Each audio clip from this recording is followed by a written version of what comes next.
ಸಂತೋಷದಿಂದ ಇದ್ದೀಯಾ? ಯಾಕೆ ಅಂತ ಗೊತ್ತಾಗ್ಲಿಲ್ಲ.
ತಂಗಿ ಬಹಳ ಪ್ರೀತಿಯಿಂದ ನಿನ್ನನ್ನು ಕರೆದದ್ದು. ಅದರ ಹಿಂದೆ ಘನ ಉದ್ದೇಶವೂ ಇದೆ. ಯದು ಕುಲಕ್ಕೆ ರತ್ನಪ್ರಾಯಳು ನೀನು. ಇರುವವಳು ಒಬ್ಬಳೇ ಸಹೋದರಿ. ನಿನ್ನನ್ನು ನಾವು ಅದೆಷ್ಟು ಪ್ರೀತಿಯಿಂದ ಕಂಡುಕೊಂಡಿದ್ದೇವೆ ನಿನಗೆ ಗೊತ್ತು. ಬಹುಶಃ ನಮ್ಮ ಆಸೆ ಈಡೇರುವ ಕಾಲ ಬಂದಿದೆ. ಅಂದ್ರೆ ನನ್ನ ಮನದ ಬಯಕೆ ನಿನ್ನ ಶ್ರೇಯಸ್ಸು ಅದಾಗುವ ಕಾಲ ಬಂದಿದೆ. ತಂಗಿ, ಉಪವನದಲ್ಲಿ ಒಬ್ಬರು ಯತಿಗಳು ಬಂದರು. ಅದನ್ನ ದೂತ ಬಂದು ಹೇಳಿದ.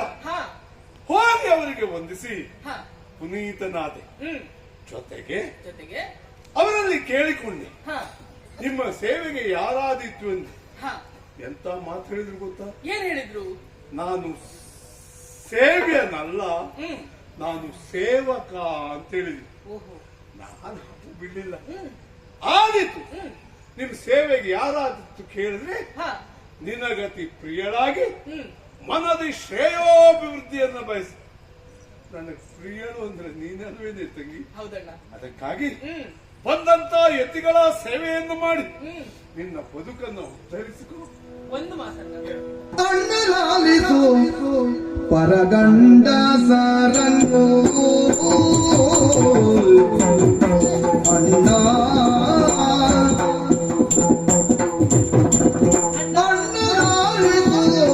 ಪರಗಂಡ ಸಾರಂಗೋ ಅಣ್ಣ ಪರಗಂಡ ಸಾರಂಗೋ ಕಣ್ಣಿಂದ ಕಂಡೆಂದಿಗಾದರಿಗೆನೋ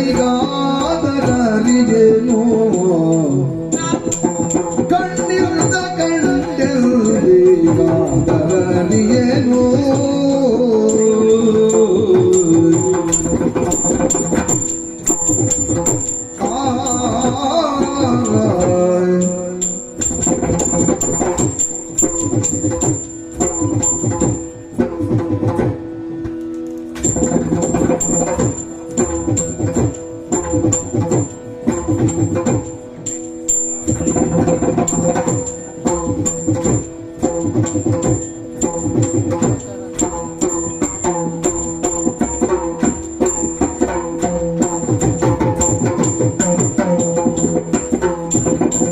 ತಿನ್ನ ಯೌವನೆಯರ್ಗೆ ಪರಪುರುಷರ ಸೇವೆ.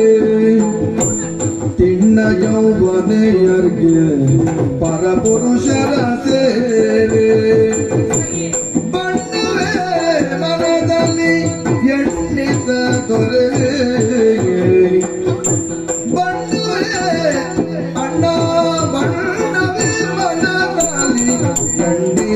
ದೊರೆ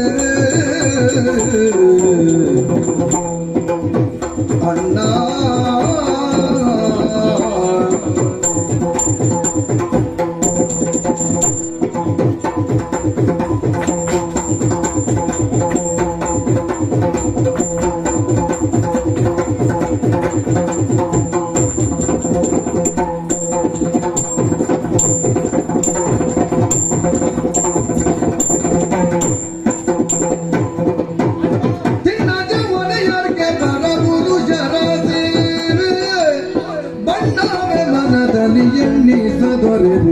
ಬಣ್ಣವೇ ಮನದಲ್ಲಿ ಎಣ್ಣಿಸದೊರೆವೆ ಅಣ್ಣನಿದು ಬರಗಂಡ ಸರ ಖಂಡಿತ ಕಂಡೆಂದಿಗಾದ ರವಿಯೇನೋ ಅಣ್ಣ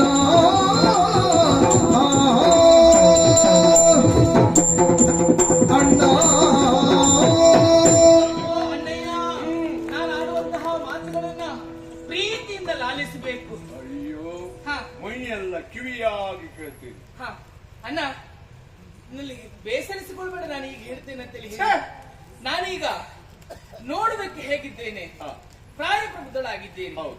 ಹೆಣ್ಣಾದವಳಿಗೆ 3 ಅವಸ್ಥೆಗಳನ್ನು ದಾಟಿ ಜೀವನವನ್ನು ನಡೆಸಬೇಕಾಗ್ತದೆ. ಹೌದು. ಬಾಲ್ಯದಲ್ಲಿ ತಂದೆ ತಾಯಿಯ ಅಧೀನ, ಇನ್ನು ವೃದ್ಧಾಪ್ಯದಲ್ಲಿ ಮಕ್ಕಳ ಅಧೀನ, ಈಗ ನಾನು ಯೌವನದಲ್ಲಿದ್ದೇನೆ. ಈ ಸಂದರ್ಭದಲ್ಲಿ ಗಂಡನ ಅಧೀನದಲ್ಲಿ ಇರಬೇಕಾದವಳು ನಾನು ಮುಂದೆ ಮದುವೆ ಆದ್ರೆ ಅಲ್ವಾ? ಹೀಗಿರುವಾಗ ಇಲ್ಲಿವರೆಗೂ ಒಬ್ಬರು ಎತ್ತಿಗಳು ಬಂದಿದ್ದಾರೆ, ಎತ್ತಿಗಳ ಸೇವೆಗೆ ಹೋಗಬೇಕೆನ್ನುವುದಾಗಿ ನೀನು ಹೇಳ್ತೀಯಲ್ಲ ಅಣ್ಣ. ಹೋಗುವುದಕ್ಕೇನು ನನಗೆ ಬೇಸರವಿಲ್ಲ, ಆದ್ರೆ ಸ್ವಲ್ಪ ಯೋಚನೆ ಮಾಡಬೇಕಾಗುತ್ತದೆ. ಏನು? ಈಗ ಪ್ರಾಯಪ್ರಬುದ್ಧರಾದಂತಹ ನಾನು ಹೋಗಿ ಅವರ ಸೇವೆ ಮಾಡಿದೆ ಅಂತಾದ್ರೆ ನೋಡಿದ ಜನ ಎಲ್ಲ ಏನು ಹೇಳಲಿಕ್ಕಿಲ್ಲ. ಇದು ಎಷ್ಟರ ಮಟ್ಟಿಗೆ ಸರಿ ಅಣ್ಣ? ಎಷ್ಟಾದರೂ ಅವರು ಎತ್ತಿಗಳಾದರೂ ಕೂಡ ಅವರು ನನಗೆ ಪರಪುರುಷರಲ್ವ ಅಣ್ಣ? ಪರಪುರುಷರ ಸೇವೆ ಮಾಡುವುದು ಇದು ಸರಿಯಾ ಅಣ್ಣ? ತಂಗಿ, ಅರಮನೆಯ ಒಳಗೆ ಇದ್ದವಳು, ಹೌದು. ಹೊರ ಪ್ರಪಂಚ ಕಂಡವಳಲ್ಲ ನೀನು. ಹ್ಮ್ ಅದರ ಜೊತೆಗೆ ಹ್ಮ್ ಮತ್ತೊಬ್ಬರಿಂದ ಸೇವೆ ಮಾಡಿಸಿಕೊಂಡವಳೇ ವಿನಃ ಹ್ಮ್ ಮತ್ತೊಬ್ಬರ ಸೇವೆ ಮಾಡಿದವಳಲ್ಲ. ಹೌದು. ಆದ್ರೆ ಇದು ಯಾರು? ಯತಿಗಳ ಸೇವೆ ಮಾಡುವುದು ಅಂದ್ರೆ ದೇವರ ಸೇವೆ ಮಾಡಿದಾಗ. ಹಾ ಇನ್ನೂ ಒಂದು ಹೇಳ್ತೇನೆ, ಹ್ಮ್ ನಿಮಗೆ ಯಾರಾದೀತು ಅಂತ ಕೇಳಿದಾಗ ಹ್ಮ್ ಕೆಟ್ಟ ಯೋಚನೆ ಅವರದ್ದಿದ್ರೆ ಹ್ಮ್ ಹೆಣ್ಣುಗಳೇ ಬೇಕು ಸೇವೆಗೆ ಅಂತ ಹೇಳ್ತಿದ್ರು ಹೌದು. ಅಲ್ವಾ? ಹ್ಮ್ ಆದ್ರೆ ನಿನಗತಿ ಪ್ರಿಯರಾಗಿ ಮೊದಲು ಬೇಡವೇ ಬೇಡ ಅಂದ್ರು, ನಾನು ಸೇವಕನೇ ಹೊರತು ಸೇವೆಯನ್ನಲ್ಲ ಅಂದ್ರು. ಹಾಗಾಗಿ ನೀ ಭಯ ಪಡಬೇಕಾದ ಅಗತ್ಯ ಇಲ್ಲ. ಹಾಗೆಲ್ಲ ಆಗ್ಲಿಕ್ಕೆ ನಿನ್ನ ಅಣ್ಣ ಬಿಡ್ತಾನ. ಜೊತೆಗೆ ಯತಿಗಳು ನಿಸ್ಪೃಹ ಈಯತೇಂದ್ರರೋ ನಿಷ್ಪ್ರಗಾರಾದರೆ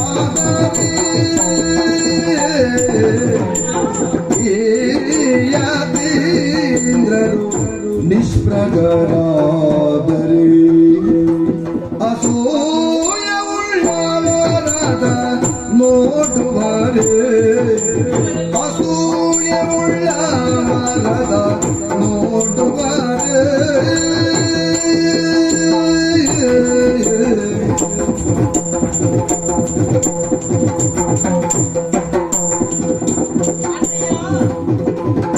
ಬಾಯ ಮಾಡಿ ಕಾತನದಿಂದಲೇ ನಾದರೋ ಬಾಯ ಮಾಡಿ ಕಾತನದಿಂದ ಏನಾದರೋ ಹೇಯದ ನೋಡಿಗಳ ಬೀಳದೆ ಮಾಡರೋ ಹೇಯದ ನೋಡಿಗಳ ಬೇಡದೆ ಮಾಡರೋ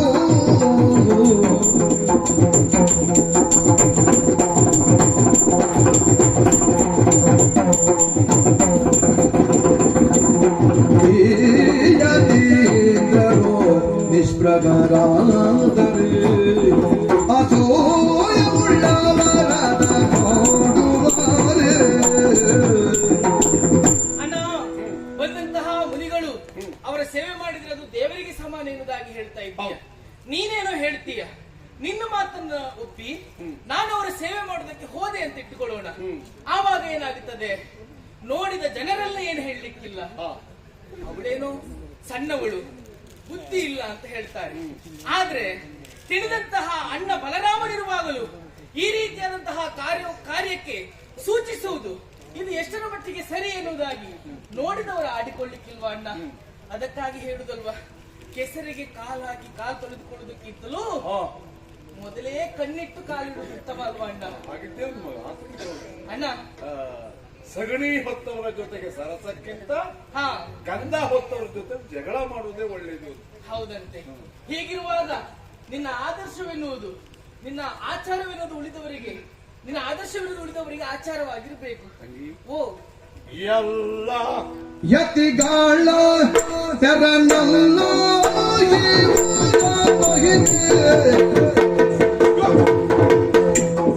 ಎಲ್ಲ ಯತಿಗಾಳ ತೆರನಲ್ಲೋ ಇವರ ಮಹಿಮೆ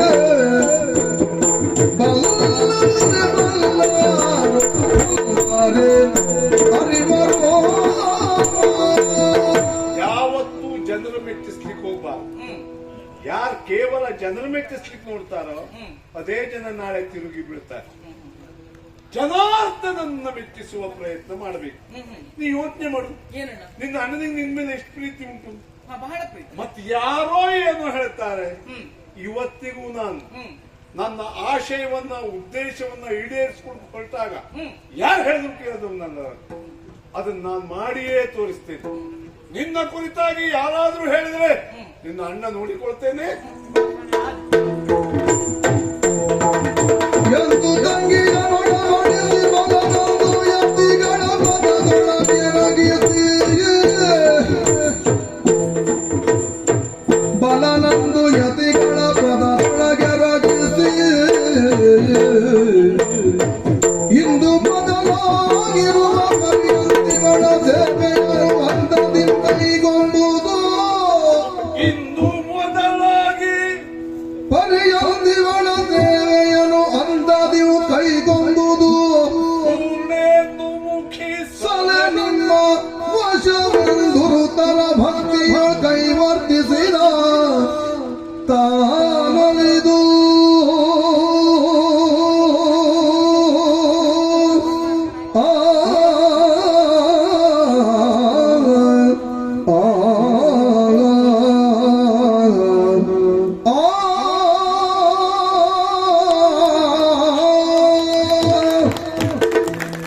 ಬಾಯಾರಿಕೆಯಿಂದ ಬಳಲುವವನ ಮನೆಯ ಬಾಗಿಲಲ್ಲಿ ಭಾಗೀರಥಿಯೇ ಹರಿದ ಹಾಗಾಯಿತು.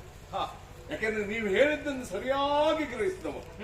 ಅಷ್ಟೇ ಸೂಕ್ತಗಳನ್ನ ಆರ್ತಿಸಬೇಕು ಅಂತ ಹೇಳಿದ್ದೆ. ಯೋಚನೆ ಮಾಡಿ ಮಾಡಿ ಕೊನೆಗೂ ಇವಳು ನನ್ನ ತಂಗಿ ಸುಭದ್ರ ಪಾಪ ಪ್ರಪಂಚ ಜ್ಞಾನ ಸಾಲು ಮತ್ತೊಬ್ಬರು ಸೇವೆ ಮಾಡದವಳಲ್ಲ. ಅವಳು ಸೇವೆ ಮಾಡುವಾಗ ಏನಾದ್ರೂ ತಪ್ಪಾದ್ರೆ ತಾವು ಹೊಟ್ಟೆಗೆ ಹಾಕಿಕೊಳ್ಬೇಕು. ಆದೀತು ಸ್ವಾಮಿ, ನಿಮ್ಗೆ ಬೇಕಾದಾಗ ಅವರು ತಿದ್ದುಪಡಿ ಮಾಡಿ ಹೇಗೆ ಬೇಕು ಹಾಗೆ ಅವಳಿಗೆ ಬುದ್ಧಿ ಹೇಳಿ. ಈ ಪೂರ್ಣೆಂದು ಮುಖಿ ಇಂದಿನಿಂದ ಸಾಲೆ ನಿಮ್ಮ ವಶ. ನನ್ನ ಕರದ ಮೇಲೆ ಅವಳ ಕರವನ್ನು ಇಟ್ಟೇ ಅಲ್ಲ, ಅವಳನ್ನು ನೀನಿನ್ನು ಮರ್ತು ಬಿಡು.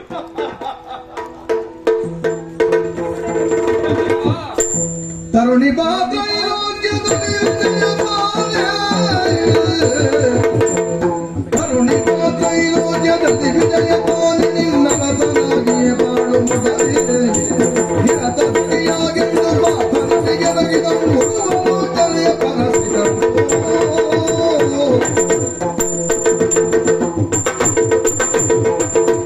ತರುಣಿ, ನಿನ್ನ ಅಣ್ಣ ಹೇಳಿದ ಹಾಗೆ ನನ್ನ ಸೇವೆಯನ್ನು ಮಾಡುತ್ತಾ ಇರು. ನೀನು ಮನದಲ್ಲಿ ಏನನ್ನ ನೆನೆಸಿಕೊಂಡಿದ್ದೀಯೋ, ತ್ರಿಲೋಕವಿಧಿಯಾದಂತಹ ಪಾರ್ಥ ನಿನ್ನ ಅರಸಾಗಬೇಕು ಎಂಬುದಾಗಿ ಚಿತ್ತ ಭಿತ್ತಿಯಲ್ಲಿ ಹೇಳಿಕೊಂಡಿದ್ದೀಯೋ, ಅದು ಶೀಘ್ರದಲ್ಲಿ ನೆರವೇರುತ್ತದೆ. ಹೀಗೆ ಬಾ.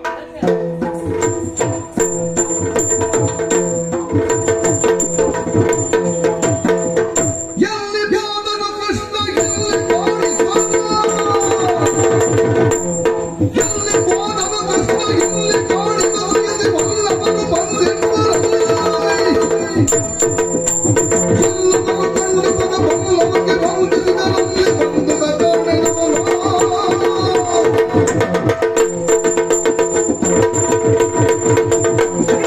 ದ್ವಾರಕೆ ಪ್ರಜೆಗಳೆಲ್ಲ ಕುಟುಂಬ ಸಮೇತ ಹೋಗಿ ಯತಿಗಳನ್ನ ಕಂಡು ಪಾದ ಪೂಜೆ ಮಾಡಿ ಪವಿತ್ರವಾದ ತೀರ್ಥವನ್ನ ಕುಡಿದು ತಮ್ಮ ಬದುಕನ್ನ ಧನ್ಯವನ್ನಾಗಿಸಿಕೊಂಡಿದ್ದಾರೆ. ಹ, ಅದರ ಇಮೆಯಲ್ಲಿ ಹೋದ ಹ್ಮ್. ಬರ್ಲೇ ಇಲ್ಲ ಅಮ್ಮ, ಹ, ಅಲ್ಲಿಲ್ಲ. ಹ, ಸಭೆಯಲ್ಲಿ ಇರ್ಬಹುದು ನೋಡಿದೆ, ಹ. ಸಭೆಗೂ ಬರಲಿಲ್ಲ. ಹ್ಮ್. ಗೊತ್ತಪ್ಪ, ಹ, ಯಾವಾಗ ನೋಡಿದರು ಭಾಮೆಯರ ಜೊತೆ ಇರಿ. ಹ್ಮ್. ಅವ್ರಿಗೆ ಹೂ ಮುಡಿಸುವುದು, ತಲೆ ಬಾಚುವುದು, ಅವರ ಸ್ಯಾರೆ ಹಿಡಿದು ಹೇಳಿ ಅದರಲ್ಲೇ ಪ್ರಪಂಚ ಕಾಡ್ತಾ ಇದ್ದಾರೆ. ಬರ್ಲಿ ಬಳಿಕ